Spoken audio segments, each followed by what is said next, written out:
एक basic question, लड़का भी नहीं कमाता लड़की भी नहीं कमाता, दोनों की शादी नहीं कर रहे, दोनों को खिलाता कौन है? अल्लाह छोड़कर बात करता, अल्लाह तो है ही, वो सबसे अव्वल, लेकिन दुनिया के एतबार से कौन उसका वसीला बना है, ज़रूरत बना है, कौन? वालिदैन। तो मेरा यही क्वेश्चन है, आप दोनों ही खर्चा करो, शादी कर दो, लेकिन बुराई से तो बचेंगे ना।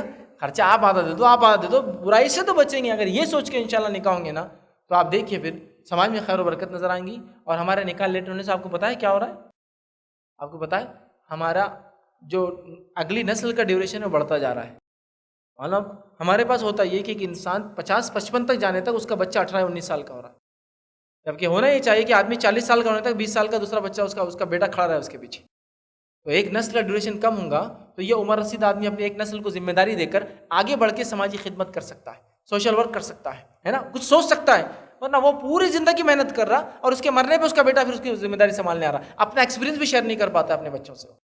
जो कौमें होशियार होती है, बिजनेस माइंडेड होती है, वो अपनी नस्लों को जल्दी तैयार